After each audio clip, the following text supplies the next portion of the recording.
Jeremy. Good to see you, my friend. You as well. How have you been? Great. It's been a great camp. Warm? Just a little bit. Well, yeah. I would argue with the little bit part. But, yeah.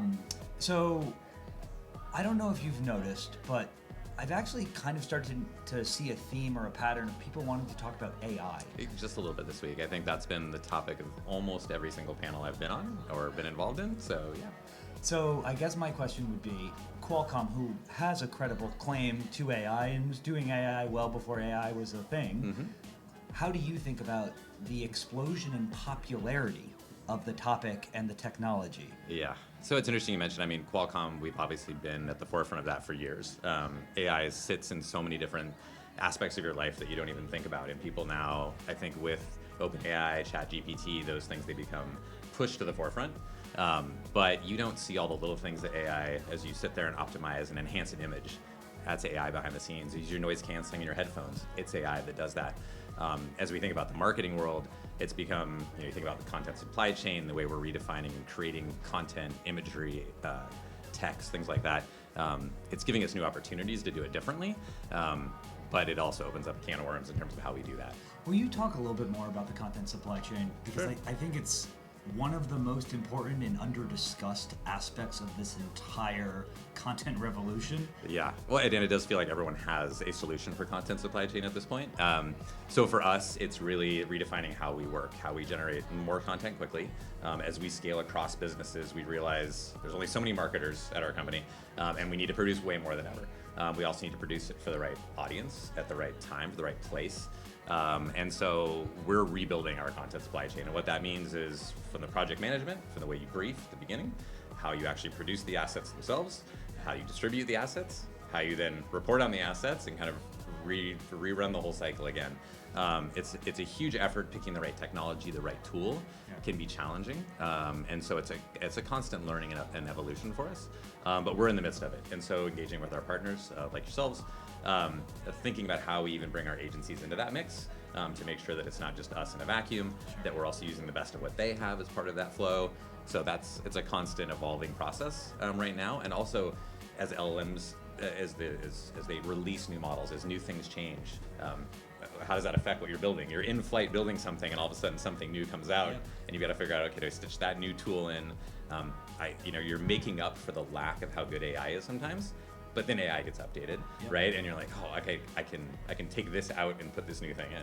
So with that in mind, tech debt must be wild to manage. The backlog is huge, yes. So how do you think about that? How do you prioritize that? I mean, the model that I saw this morning that was unbelievable and transformed video creation by Thursday will look janky. Absolutely. So interesting one for us is that we do a lot of lifestyle photography at Qualcomm, and AI has never been good at that, right? The notorious, it can never show a left-handed person. Right. That has been around for years since the advent of it. It would do two right hands, someone writing with their right hand, but it's a left hand, or 6 fingers or 7 fingers.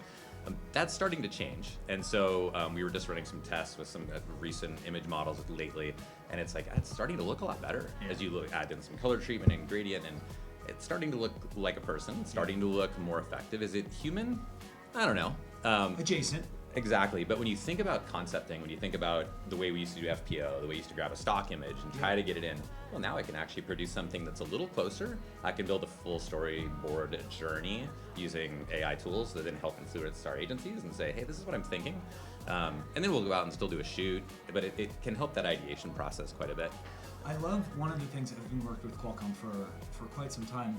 One of the things that's great, and I mean, you are referencing in this, is the institutional respect for expertise and craft, and not the fear or misguided belief that technology will replace a skill, but rather will help actually focus it. Yeah. When you think about that, under it is a huge job to be done about reskilling, retraining your workforce. Is that something you're confronting currently? Is that something you think about? Does it keep you up at night? Oh, it definitely keeps me up at night. I mean, at Qualcomm, the best thing about Qualcomm is that we operate like a giant startup. It's an engineering-led organization. We run Scrum. We're these are folks who've been acting in startup mode for years, even though we're huge. But it also can apply that now in the marketing sense of like we need to be quick and nimble and adaptive as well. But it does mean you need to bring marketers along. So we've got to do a lot of training as we move through these things. We started with some, you start with smaller audiences. You find your power user, your advocate, right? The one that can create some case studies, the one who really leans in, learns how to prompt, learns how they can build a workflow across multiple AI tools. And then you kind of share that. You make them the hero in the story across the business. You then bring them into the room and let them help lead as well. So it can't just come from me as a marketing technologist, someone owning a tool. We need actual users to get involved. And so we create those heroes inside the organization. And that helps with the reskilling because people now aspire to be that person because they realize that we've now made someone a hero. And so when people see that, they want to emulate that. Right? Well, I mean, you also have the advantage, to your point, of the world's largest startup, of operating in a culture that embraces change. And that embraces technology. Yes. And is not threatened by it. Absolutely. I think, but when it comes to marketing, right, we're also a very brand-led organization, as you know, and we want to make sure that everything we're doing from a marketing perspective really enforces the brand in every single way. So there's brand safety, legal safety, and compliance. We need to make sure that that is tight. So as much as we want to be quick and nimble, we've got to put the guardrails in place to make sure that everything we produce still follows everything that's in the brand ethos, right? We have a few brands that sit under that umbrella. Each of them has a different tone of voice. They have different palettes. They have different looks and feels. And so we want to make sure that everything we're doing kind of can follow each of those independently. I love it. I love it. So last question. You have been in technology for all of your career, I believe. What about the last 24 months, and it could be artificial intelligence, it could be something else, did you not see coming? Oh, wow. I think it's the way you see kind of the normal people taking advantage of what is AI in its most complex state. People using ChatGPT in lieu of Google, right? People actually prompting instead of, and even if you see the way Google taught us all about how to do SEO, right? Yes. So as a marketer, you had to learn SEO inside and out. Well, now you're being led with a Gemini response. So does what we've been taught about SEO and paid posts and things like that gone away? And what if our kids and that next generation are actually using ChatGPT? They're using an app of Gemini. They're using an app of Copilot. That's pretty dramatic, and that's happened very fast because it flips even media spend on its head. It's where do you advertise? How do you show up in a response? I think that's something that it threw a lot of people. I think AI at its core, if you're as a technologist, we've had iterations of this, right? We've had the machine learning, we've had natural language for a while. Exactly. But now the ability to connect those in a more agentic way, to automate kind of the mundane and allow our marketers, our creatives to focus on actually being creative, on actually being strategists and getting rid of some of the low-hanging fruit stuff. I think that's the important piece, and there's a lot of fear in that right now because I think we're seeing too is you have a lot of people who are afraid of AI and technology. And really I view it as like, it's just another tool in the toolbox. It can't really replace the true creative process. It can help. And I think a lot of companies have focused on that of like, how do we use the tool to help our creatives do the bigger things and get rid of the stuff that they shouldn't be doing. We don't need to spend money on that anymore because we can let a tool handle it.